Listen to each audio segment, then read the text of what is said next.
Boa noite, meus irmãos, que o Senhor continue nos abençoando. Já peço perdão aos irmãos pela minha voz. Na última sexta-feira me deu um pouco de resfriado, então ela pode estar um pouco anasalada. Então peço já a compreensão dos irmãos. Meus irmãos, a nossa proposta hoje à noite é de nós meditarmos o capítulo 1 do livro de Eclesiastes. Nós já lemos a maior parte e leremos a última parte agora neste momento. Mas antes, nós temos que pensar em alguns pontos aqui. Porque todo o livro de Eclesiastes, ele vem tratar de uma pessoa que tem a sua vida, tem a sua confiança apenas nas coisas que estão abaixo do sol. Apenas nas coisas que se veem, apenas no material ou naquilo que ele pode sentir. Pensando nisso, nós podemos usar um termo aqui chamado o homem mundano. O homem mundano não está se referindo àquele homem que vive a sua vida de forma devassa, ou que procura satisfazer os seus prazeres da qualquer forma possível. Não. O homem mundano é simplesmente aquela pessoa que vive somente com a sua confiança e com o seu coração nas coisas que estão abaixo do sol. Dessa forma, o homem mundano pode ser aquele bom homem, aquela boa mulher, aquela boa pessoa, que vai dormir e quando se deita ela está tranquila simplesmente porque ela tem bens materiais. A sua confiança está naquilo que ela tem. O homem mundano pode ser aquela pessoa que confia única e exclusivamente na sua capacidade intelectual. Ele tem certeza que ele pode conseguir qualquer coisa simplesmente dependendo da sua força e da sua capacidade intelectual, e Deus fica em segundo e em terceiro plano. Este seria a definição do homem mundano. O homem mundano, ele não é um estado, mas ele pode ser uma situação, um momento também. Porque é fato que em algum momento da nossa vida, nós começamos a nos esquecer daquilo que está acima do sol e começamos a confiar apenas naquilo que nós podemos ver, naquilo que nós podemos sentir. Então isso já aconteceu ou vai acontecer em algum momento de nossas vidas. E como nós vamos ver aqui no capítulo 1 de Eclesiastes, como que vive um homem assim? Como que vive uma pessoa que tem a sua confiança apenas nas coisas que estão abaixo do sol? Nós vamos ler agora a última parte, os versículos 12 até o versículo 18. Vamos fazer essa leitura também de forma alternada. Diz assim a palavra do Senhor: Eu, o pregador, venho sendo rei de Israel em Jerusalém.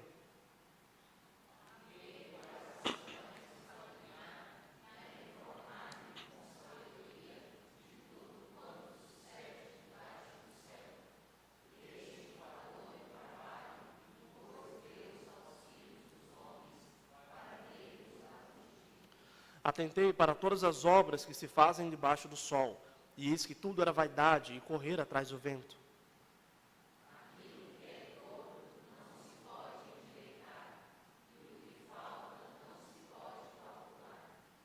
Diz comigo: eis que me engrandeci e sobrepujei em sabedoria a todos os que antes de mim existiram em Jerusalém. Com efeito, o meu coração tem tido larga experiência da sabedoria e do conhecimento.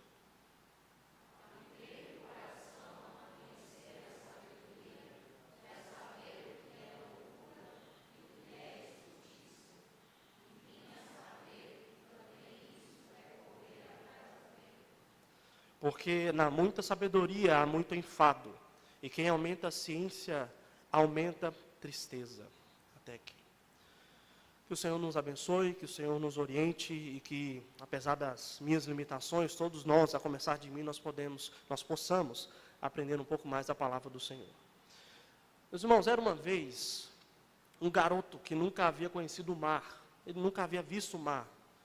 Então ele tem a oportunidade um dia, ele consegue essa oportunidade de conhecer o mar. Então, de repente, ele se vê na praia. Ele está na praia e começa a andar até que os seus pés toquem ali as primeiras ondas do mar. Nesse mesmo momento, um senhor de meia idade, ele aparece do lado daquele garoto. Este senhor não conhecia aquele garoto, mas ele igualmente estava apaixonado pela contemplação do mar. O garoto, então, ele se vira para aquele senhor e diz: eu conheço o mar. O Senhor então abre um sorriso no canto da sua boca e diz: eu também. O Senhor era um marinheiro há mais de 20 anos. Perceba, esses dois personagens aqui pronunciam a mesma sentença, com base nas suas experiências de vida. Porém, cada uma dessas sentenças possui um abismo de diferenças entre elas. A profundidade do que esses personagens expressaram com uma simples frase é extremamente distante uma da outra. Mas mesmo assim, os dois afirmam: eu conheço o mar. Meus irmãos, essa história, ela exemplifica perfeitamente o auto-engano em que muitos vivem. Por exemplo, é extremamente comum nós dizermos, em algum momento da nossa vida, que nós estamos tristes ou perdidos.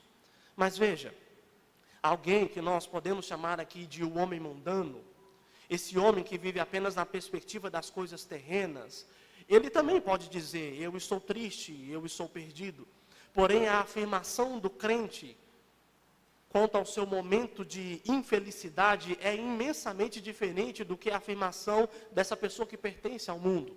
Porque embora o cristão passe por dores e por dificuldades, ele é consolado por verdades que dizem, por exemplo, que maior é o que está em nós do que o que está no mundo.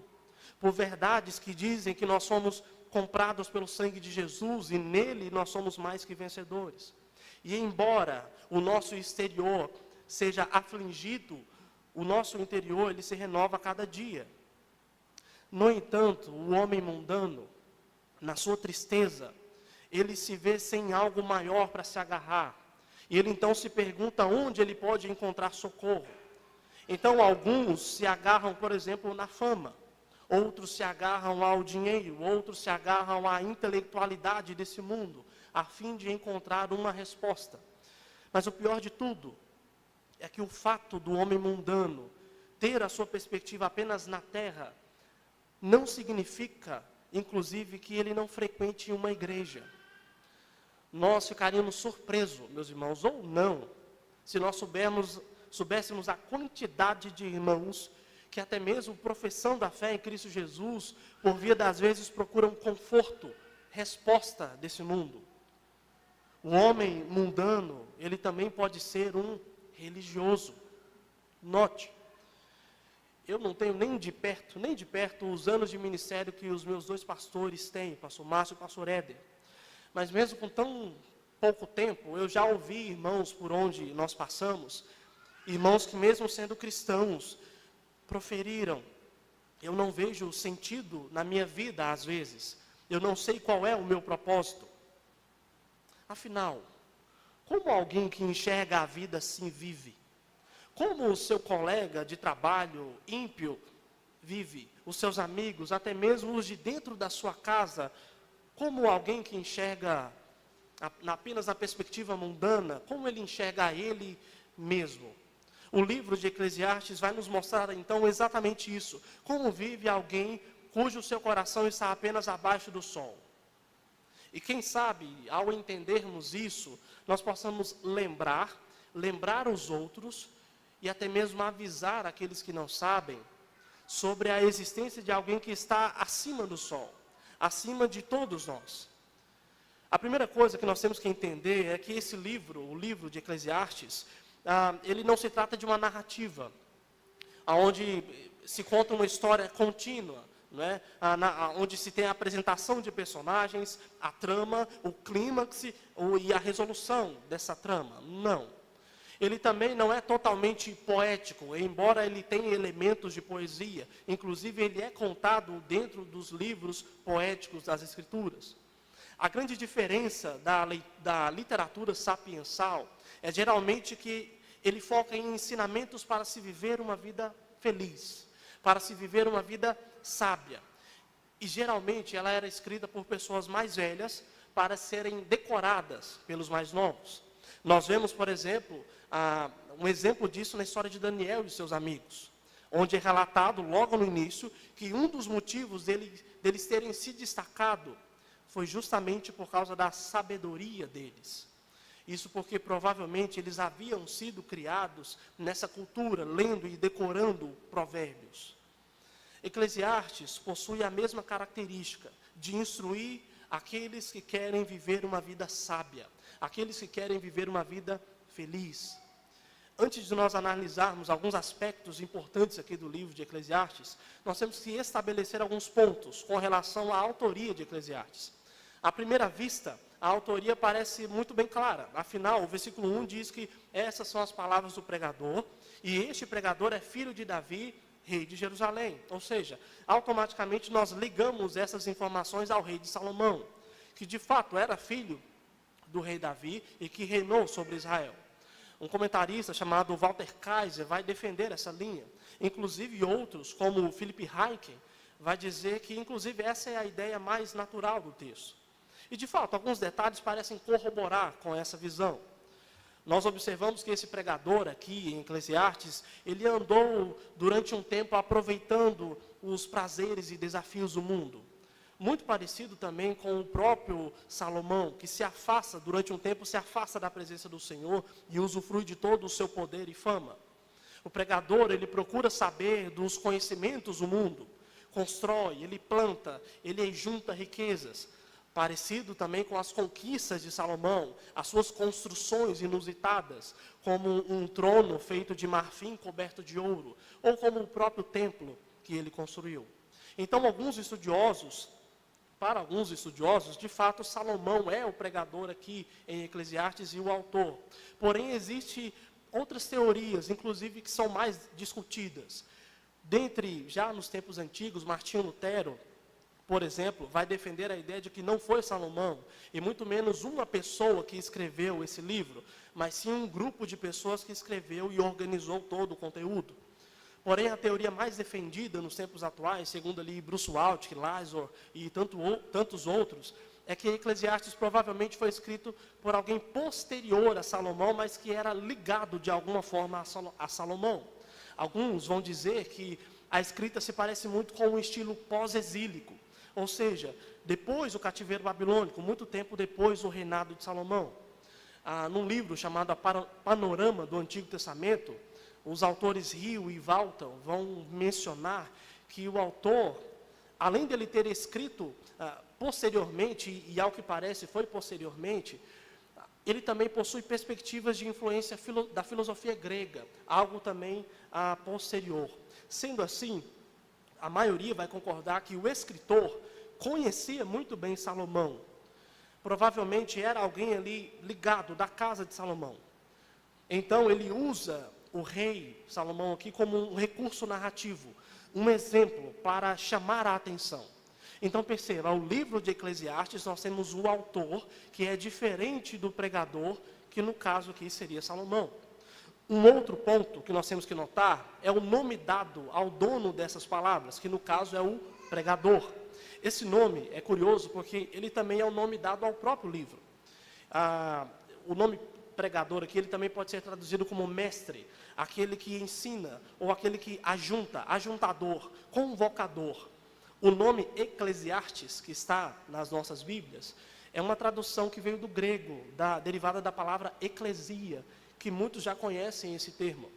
Eclesia originou a palavra igreja, se referindo a um ajuntamento de pessoas, a pessoas convocadas, reunidas para adorar a Deus. Ou seja, logo no início, o autor diz que essas palavras são do pregador, que está falando a eclesia, Eclesiastes, a igreja, a este ajuntamento de pessoas. Um último detalhe do livro como um todo é que ele tem sido considerado o livro mais mal interpretado das Escrituras. Alguns olham para ele, inclusive, como uma fonte inesgotável de ceticismo, de pessimismo. Ele, inclusive, já foi chamado de a ovelha negra do cânon. Aquele livro em que os céticos, os nihilistas, amam e é um horror para os cristãos. Porém, nós podemos dizer com segurança, meus irmãos, que esse livro, ele pode nos instruir de questões extremamente importantes. Porque ele pode nos instruir, por exemplo, por que o Evangelho é a única chave para se viver plenamente.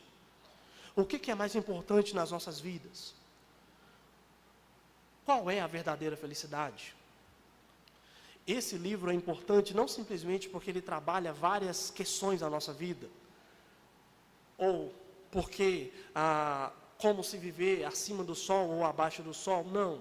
Esse livro ele é importante principalmente porque ele é palavra de Deus. Ele é palavra de Deus e aprove ao Senhor preservá-lo durante séculos e ser reconhecido pela igreja. Por isso, meus irmãos, eu convido os irmãos a prestar atenção nessas palavras do pregador que fala à igreja, a fim de que nós possamos aprender o que de fato é importante nessa vida. Para isso, nesse primeiro capítulo, nós vamos meditar sobre 3 aspectos do pregador. A sua cosmovisão, ou seja, como ele enxerga o mundo, os seus pressupostos. Depois nós vamos ver a observação que ele faz do mundo, com base na sua cosmovisão. E por último, a sua vivência de mundo, como ele vive com base, então, nos seus pressupostos. O primeiro aspecto, então, sobre o pregador é a cosmovisão do pregador. No verso 2, nós temos talvez uma das afirmações mais enfáticas que nós encontraremos nas Escrituras. O pregador repete aqui por 5 vezes a expressão vaidade.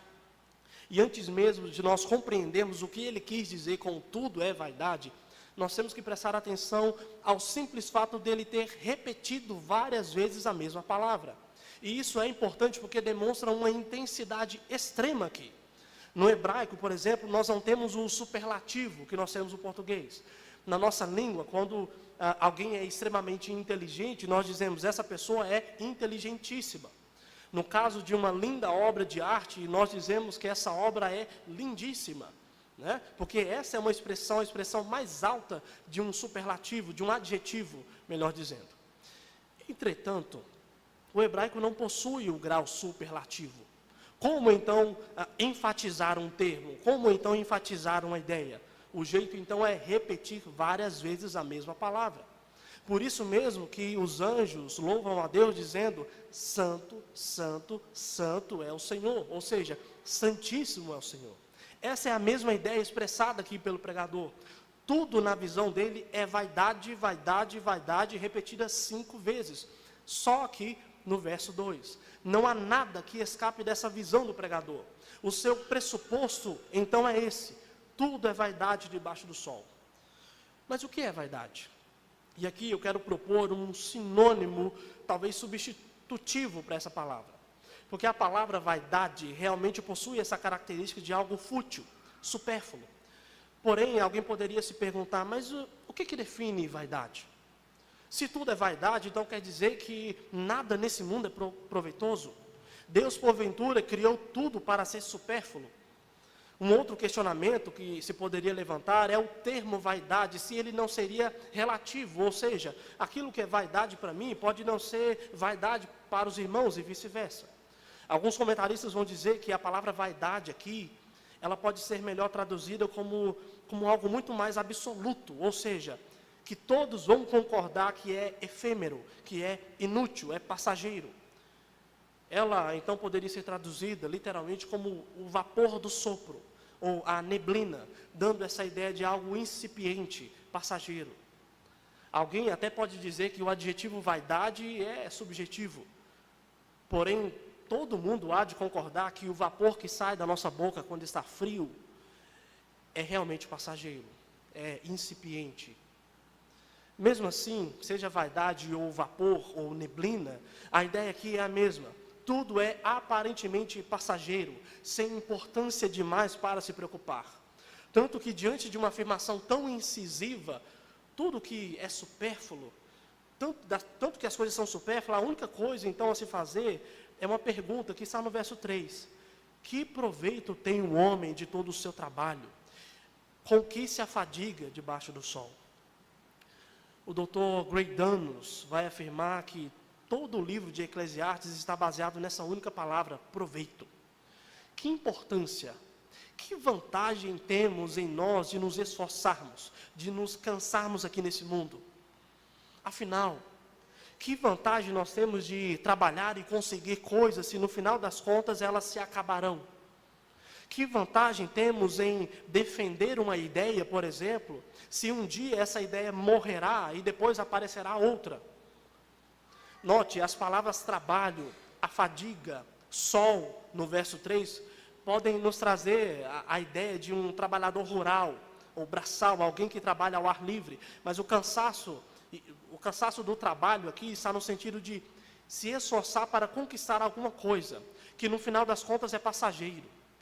Do que adianta ganhar e juntar dinheiro, se, por exemplo, perdemos quem amamos?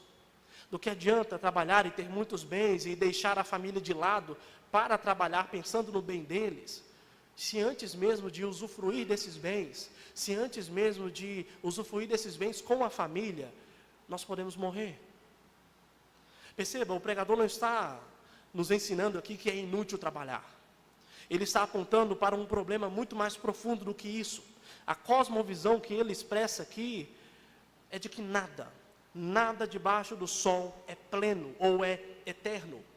Então, se o meu trabalho, se o fruto do meu trabalho não vai me satisfazer, não vai preencher a minha necessidade de algo mais profundo e eterno, então que proveito? Que proveito tenho eu de alguma coisa? A visão do pregador, então, parece que é de extremo pessimismo. Ele aparentemente percebe o mundo como na visão do que seria chamado muito tempo depois de deísmo, por exemplo. Onde Deus até existe, Ele até existe e criou todas as coisas, mas depois de criar todas as coisas, Ele simplesmente não se importa mais. Ou pior, como Ele vai dizer mais à frente, tudo que Deus faz, na verdade, é apenas subjugar o homem, é o afligir. Note aqui algo importante, meus irmãos. Pessoas sem perspectivas, pessoas sem ver o sentido nas coisas, que pensam que até existe um Deus, mas Ele não se importa conosco, essas pessoas não são novidade. Essas pessoas não são raras de se encontrar. Em um mundo onde há um absoluto relativismo, o homem mundano, mesmo dentro da igreja, ele não se importa se existe algo além desse mundo ou não. Na verdade, já que tudo é um sopro, por que não gastar a vida satisfazendo o que eu sinto? O aqui e o agora. O importante é ser feliz. Se você não for pelo menos feliz, que proveito você terá desse mundo? Você está infeliz com o seu casamento? Você está infeliz com o seu casamento porque você acordou um dia e decidiu que quer desfrutar mais a vida? Se divorcie, porque o importante é ser feliz. Você jovem, cansou de esperar o homem de Deus, a mulher de Deus, e você será mais feliz usando e sendo usada? Faça isso. Não se importe com o que um livro de mais de 2000 anos vai falar. Afinal, você só quer ser feliz. Para o pregador, mesmo a felicidade e o prazer que nós podemos conseguir com esforço, mesmo isso, por si só, é vaidade, é efêmero. Infelizmente, não são poucas as pessoas que se esquecem que existe algo maior, que existe algo eterno, do que apenas esse mundo. Mas seguindo com o nosso texto, agora nós temos um segundo aspecto a respeito do pregador. O primeiro foi quanto à sua cosmovisão.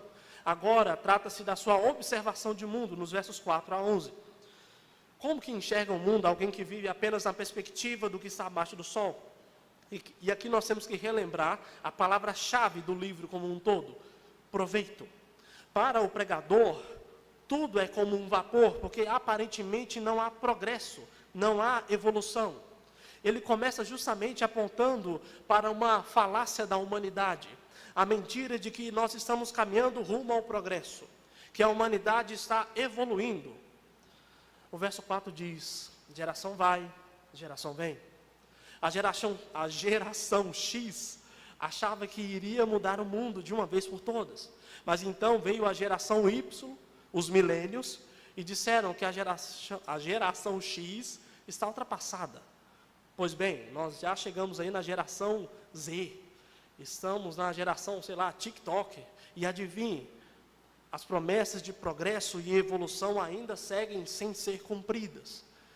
Em outras palavras, geração vai, geração vem, e nada muda de fato.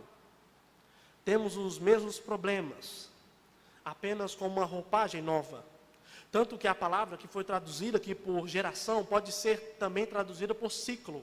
Em uma tradução literal seria mais ou menos como ciclos vêm e ciclos vão. Ou seja, a humanidade parece estar presa em um ciclo, onde os mesmos erros são cometidos. Não é à toa que, segundo alguns historiadores, a humanidade é marcada aqui por constantes ascensões e quedas.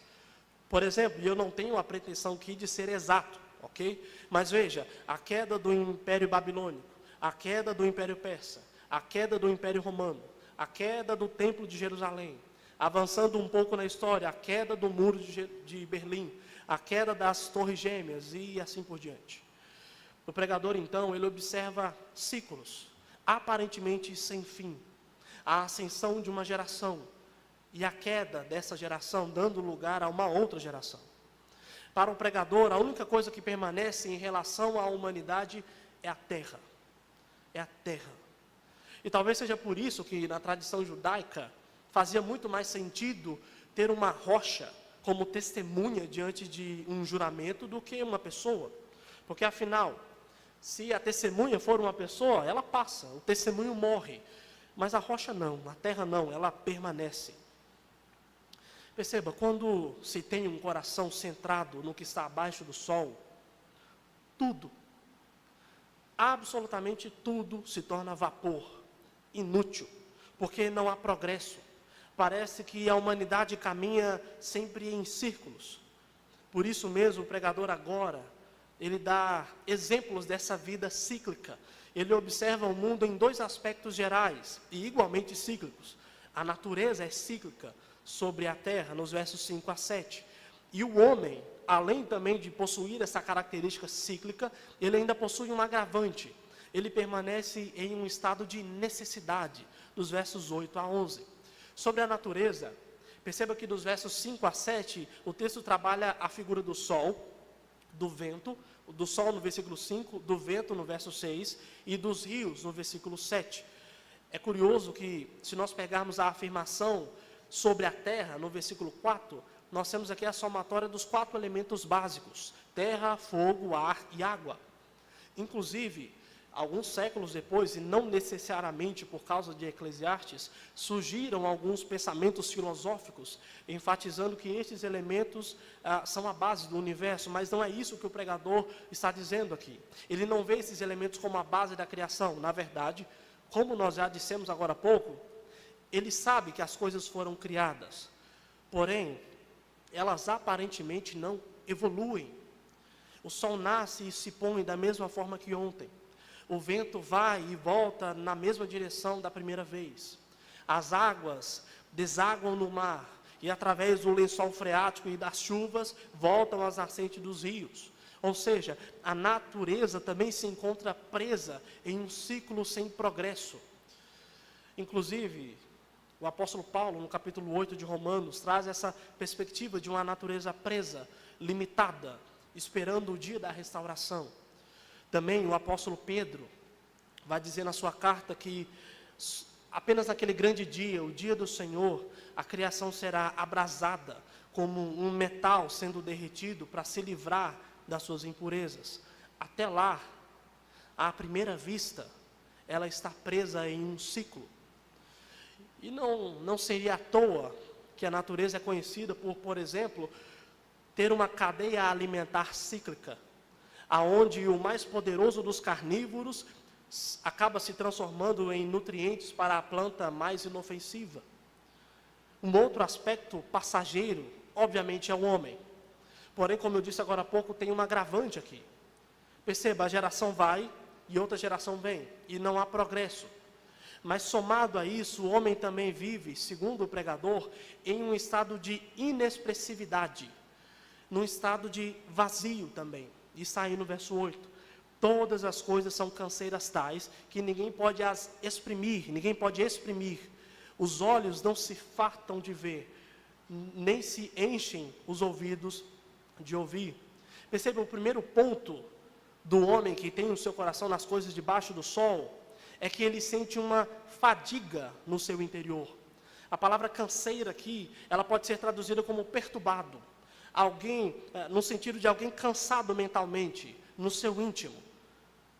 Mas o pior de tudo, essa pessoa ela não consegue sequer explicar isso, colocar para fora esse sentimento de perturbação. Há um tempo atrás, eu vi um vídeo desses influencers aí atuais, e ao que parece ele estava chateado com alguma situação que aconteceu na vida dele. Mas algo me deixou curioso. Ele não conseguia se expressar. Ele tentava explicar o que estava acontecendo com ele, mas em meio a tantas gírias e falta de palavras profundas, ninguém conseguia entender nada do que ele falava. O pregador diz algo ainda mais sério do que apenas falta de palavras. Porque é fato que nós vivemos em um mundo onde todos sabem que existe algo de errado. Todos sabem e algo nos diz que as coisas não deveriam ser assim. Ninguém, por exemplo, em sã consciência, acha o abuso infantil normal. Ninguém, em sã consciência, acha que o assassinato em massa de inocentes é algo para se bater palma e premiar. Todos, até mesmo o pior dos piores, vai concordar que algo não está certo. As coisas não deveriam ser assim. Mas principalmente o homem mundano, aquele que vive com a sua esperança nesta vida, ele olha e não consegue explicar o que está de errado. E na tentativa de explicar essa perturbação e de preencher o seu coração, esse vazio, o homem então mundano busca se preencher com qualquer coisa. Uns vão dizer que o problema está na desigualdade social. Outros vão dizer e vão defender que o problema está na falta de educação. E as teorias são inúmeras. O final do verso 8 mostra uma geração buscando ver tudo, ver de tudo, ouvir de tudo, aprender sobre qualquer coisa que possa preencher, responder às suas perguntas. Porém, eles não se fartam. Paulo, na sua segunda carta ao jovem Timóteo, diz que a humanidade, sentindo coceira nos ouvidos, procurarão falsos mestres e se entregarão às fábulas, ou seja, a humanidade sempre buscou encher o seu coração com alguma coisa. O pregador também diz que além dessa inexpressividade e do vazio, o homem também ele não consegue criar nada novo. Isso nos versos 9 e 10. Alguns anos atrás, cortando o cabelo no salão, e era um senhorzinho que estava cortando o cabelo, eu tive a curiosidade de perguntar para ele, como que o senhor faz para aprender esses novos cortes de cabelo? O senhor tem que fazer cursos periodicamente, como é que funciona? Ele apenas sorriu e disse, e quem disse que esses cortes são novos? Esses cortes são todos antigos, eles apenas voltam à moda. O homem não cria nada de novo. Note, você até poderia dizer, olha, eu tenho o celular avançado, o celular mais avançado, eu tenho aqui o iPhone 15. Ele possui tecnologias nunca antes vistas. Veja, isso é novo.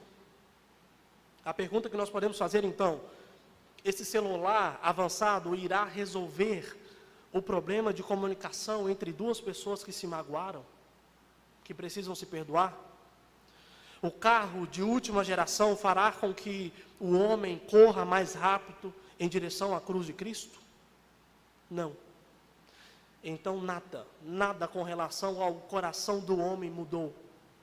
O mundo está cheio de corrupção, assim como séculos atrás, como, por exemplo, quando Miqueias denuncia a corrupção dos juízes poderosos, em Miqueias no capítulo 7. O mundo está cheio de perversão sexual, é abundante isso, assim como Sodoma e Gomorra. O servo do Senhor está sendo perseguido, assim como sempre foi, desde Abel e Sete, os descendentes da mulher e o descendente da serpente. Nada novo debaixo do céu. O pregador, ele encerra essa parte sobre a sua percepção de mundo, dizendo que o homem deste mundo também não se lembra das coisas do passado. E com certeza, olhando aqui na perspectiva apenas humana, essa é uma das razões do porquê a humanidade sempre comete os mesmos erros. Afinal, quem não conhece a sua história está afadado a repeti-la. Porém, existe um fator que a humanidade, ela insiste em esquecer ou em ignorar. Fator este que é a principal causa do homem viver nesse completo ciclo de perturbação e vazio. E esse fator se chama queda. A partir da queda da humanidade, o homem entrou em um ciclo sem fim de nascer, crescer, morrer, transgredir a lei durante a sua vida e ser condenado pelos seus pecados. E pelo fato da humanidade ignorar a queda, ela também ignora aquele único que está acima do sol, aquele único que pode quebrar esse ciclo de morte e de condenação. Em outras palavras, o que falta ao homem mundano para que ele seja tirado desse ciclo, para que ele seja colocado em direção à cruz, é Jesus em sua vida. Por fim, nós temos o último aspecto do pregador. Vimos a cosmovisão do pregador, a observação que ele faz do mundo com base nessa cosmovisão, e agora nós temos o aspecto da vivência do pregador. E note que parece que o pregador ele nos pega pela mão e nos leva para ver como que um homem mundano vive. Ele primeiro explicou quais são os seus pressupostos desse tipo de pessoa. Vimos que nada para essa pessoa tem proveito, tudo é vaidade. Depois ele vai mostrar como que alguém assim enxerga o mundo. Esse homem mundano, então, ele enxerga a vida como alguém que vive com a sua mente e o seu coração perturbado, correndo em círculos, sem nunca progredir, sem nunca encher o seu coração. Mas na prática, como que alguém vive com o seu coração cansado e sem propósito? Como alguém assim vive? Que tipo de experiência ele busca? A primeira coisa que o autor nos mostra é que o poder não preenche o coração do homem mundano. Veja o versículo 12. Eu, pregador, venho sendo rei de Israel em Jerusalém. Ele deixa bem claro que o personagem na qual ele usa como exemplo, que nós acreditamos que é Salomão, é rei de Israel. E essa pode ser uma afirmação até meio isolada no capítulo, mas ao que tudo indica, ele deixa uma pista aqui do que ele vai tratar, ainda lá no final do capítulo 5. Ele diz que toda esta angústia e toda essa busca de sentido não foi por falta de poder. Não foi por falta de poder. Alguém poderia dizer o seguinte, poderia levantar e perguntar, olha, mas e se alguém tivesse a oportunidade de experimentar todas as belezas da vida? E se alguém tivesse a oportunidade de experimentar todas as delícias da vida? Talvez as pessoas não estejam sem propósito, talvez elas estejam sem propósito, porque elas não podem experimentar de tudo o que esse mundo tem para oferecer. O problema então, nesse caso, está na falta de poder das pessoas. O autor logo de cara diz, então, não foi a falta de poder. Não foi. Não foi pela falta de experimentar tudo o quanto quisesse ou pudesse. Ao que parece, o autor tinha realmente intimidade com a vida de Salomão, pois ele usa aqui a primeira pessoa, e ele vai usar em grande parte do livro, mas ele usa isso para mostrar que provavelmente o próprio Salomão aprendeu essa lição.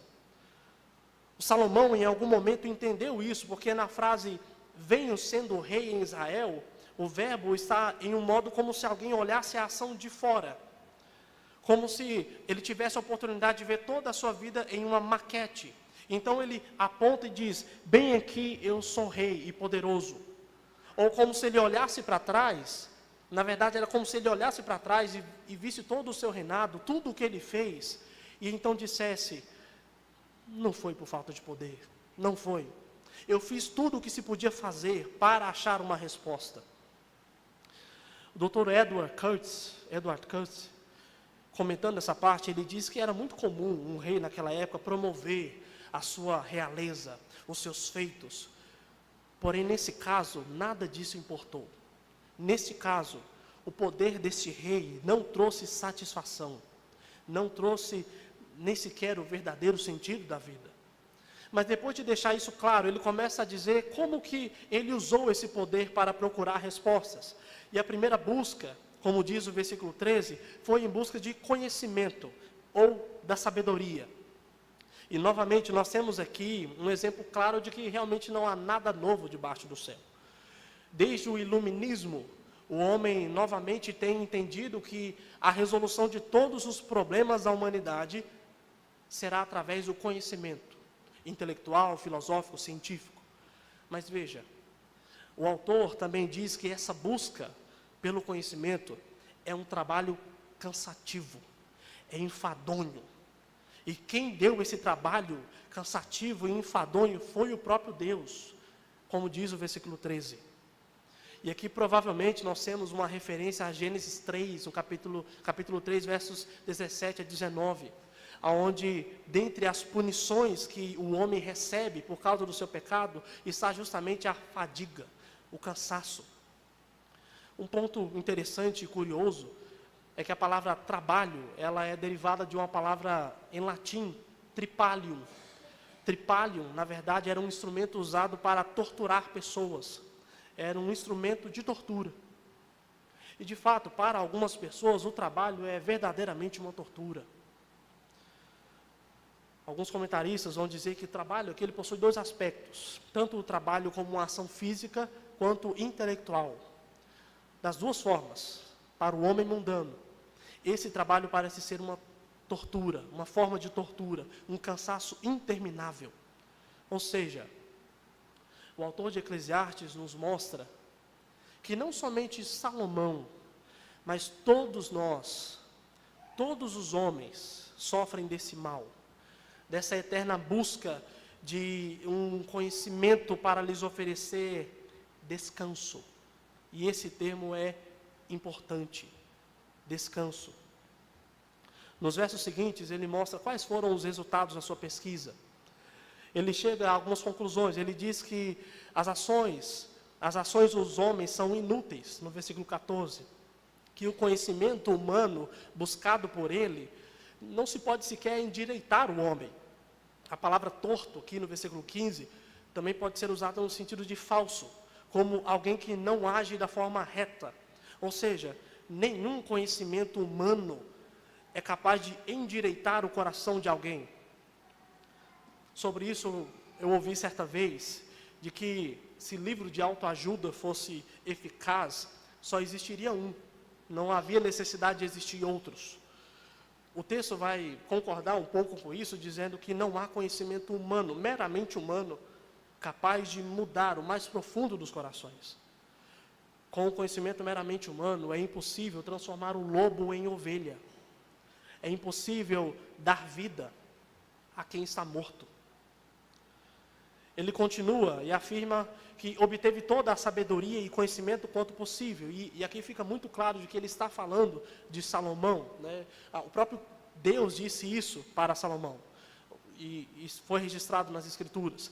Eu lhe dou um coração sábio e inteligente, de maneira que antes de você nunca houve ninguém igual a você, nem haverá depois de você. 1 Reis, capítulo 3, verso 12. Mas note, a sabedoria aqui é vista como algo efêmero, como afirma o verso 17, ou cansativo e triste, como afirma o verso 18, finalizando o capítulo.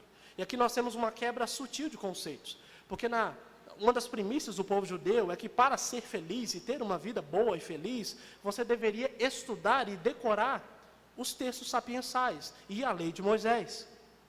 Porém, o texto nos mostra que o conhecimento por si só, ele não resolve o problema. Pelo jeito, conhecer conceitos, definições, seja bíblica ou não preenche o coração por si só. Já parou para pensar em quantos textos bíblicos nós já lemos? Quantos estudos bíblicos nós já participamos? E graças a Deus nós temos acesso a uma boa teologia. Mas ao que tudo indica, o conhecimento teológico, por exemplo, por si só, ele não pressupõe um coração descansado em Deus. Veja bem, eu não estou dizendo que nós não precisamos estudar a palavra a vida inteira. Não é isso. Afinal, a palavra é lâmpada para os nossos pés, é alimento para o nosso coração. Mas o que nós aprendemos com a experiência aqui do pregador, é que ter conhecimento no sentido intelectual apenas, não é capaz de dar o descanso ao coração. Ler sobre o Salvador e não se render aos pés dele é a mesma coisa que morrer de sede, segurando uma garrafa de água na mão. A mesma coisa. Partindo para a conclusão e também já algumas aplicações, talvez alguém se pergunte, como que um texto tão pessimista assim pode nos dizer, nos ensinar alguma coisa? E de fato esse texto aqui ele pode mostrar uma realidade bastante terrível. Mas perceba, ele diz que tudo é vaidade e não há proveito para aquele que resume a sua vida nas coisas que estão abaixo do sol, nas coisas terrenas. Logo, ele está dizendo também, como uma implicação lógica, que os únicos que vivem plenamente são aqueles que vivem na perspectiva das coisas que estão acima do sol. Então, quando um ímpio diz, tudo é vaidade debaixo do sol, ele diz isso sem esperança. Porém, quando um servo do Senhor diz a mesma coisa, tudo é vaidade debaixo do sol, ele está dizendo algo muito mais profundo, que a nossa única esperança, a única esperança do pecador está naquele que está acima do sol, em Cristo Jesus. Em outras palavras, o homem mundano, ele está preso, sozinho, em si mesmo e cansado. Por isso tudo é vaidade. O cristão, no entanto, ele está livre das amarras do pecado. Ele não está sozinho, porque ele está em Cristo Jesus. E ele tem descanso. Ele tem o descanso. Algumas lições, rapidamente, que nós podemos aprender. A primeira delas, a vida não é uma vaidade, não é vaidade. Ela foi nos dada por alguém santíssimo. Note que ao passo que o pregador repete vaidade, vaidade, vaidade por 5 vezes, só no versículo 2, nós repetimos e propositalmente nós cantamos no início do culto, Santo, Santo, Santo, Deus onipotente. Ou seja, se a nossa vida, se a sua vida se resume apenas ao que você vê, apenas no que você pode desfrutar, saiba que mesmo conseguindo tudo o que você quiser, isso é vaidade. Isso é passageiro, é efêmero. Porém, aquele que confessa que o Deus das Escrituras, que é santíssimo, que Ele é o mais importante da sua vida, que Ele é o Salvador e Senhor da sua vida, então a sua vida jamais ficará sem propósito. Sua vida jamais ficará vazia, pois Ele é eterno, Ele é do tamanho do vazio do seu coração. Outra lição é que a vida não é cíclica, nós sabemos para onde vamos. O homem que tem a sua perspectiva apenas nas coisas dessa vida, dessa terra, ele entende que não há nada maior do que ele mesmo. Tudo o que existe é o aqui e o agora. Ele não vê alguém governando sobre a criação, ele não vê alguém governando sobre ele, tudo o que ele vê é uma humanidade desgovernada, cometendo os mesmos erros, sem esperança alguma. Mas pela graça de Deus, nós enxergamos claramente um Deus grandioso, governando sobre todas as coisas. E é por isso que nós cantamos, não há Deus, e cantamos lindamente, diga-se por sinal, não há Deus maior, não há Deus melhor e não há Deus tão grande como o nosso Deus. Alguns homens de Deus gostam de dizer que a vida não é cíclica, e ela também não é uma linha reta, mas a vida, essa história se parece mais com uma espiral, onde, embora ela se pareça com algumas coisas do passado, ela segue um rumo, ela está seguindo a um rumo a Deus, rumo ao juízo de Deus. Portanto, você tem se lembrado que existe um Deus no controle de todas as coisas? Que não é o acaso que vai te proteger, te confortar, mas é o Senhor e Rei? Por último, o que aprendemos é que o nosso descanso não é um conceito intelectual. O nosso descanso é uma pessoa. O pregador nos mostrou que o homem mundano, ele vive buscando conhecimento e resposta, e isso é cansativo. Em outras palavras, ele procura descanso. Porém, a palavra de Deus nos mostra que desde quando Deus descansou no 7º dia, depois da criação, passando pela lei do sábado, pela promessa da terra de Canaã, tudo isso apontava para uma pessoa. Jesus é o nosso descanso. Ele veio e cumpriu toda a lei em nosso lugar. Ele pagou o preço pelas nossas transgressões. Ele garantiu vida eterna, no novo céu e na nova terra. Foi Ele que nos tirou desse ciclo de lama e pela culpa do pecado. Dessa forma, nós cremos que aprender sobre Deus, teologicamente, teologia, aprender sobre a criação de Deus, não é pecado. Porém, esse conhecimento deve nos levar a adorar ainda mais a Deus, porque Ele nos deu descanso. Por isso é que nós cantamos que as palavras dos meus lábios e o meditar do meu coração, ou seja, aquilo que eu falo e aquilo que eu penso, que isso possa agradar a Deus.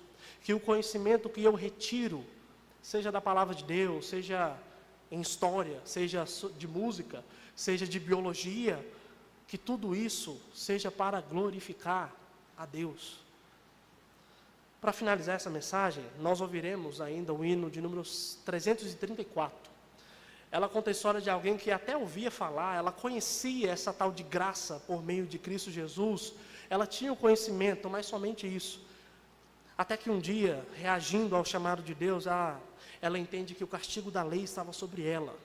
E ela então encontra em Jesus abrigo, ela encontra em Jesus descanso. Glória a Deus por isso.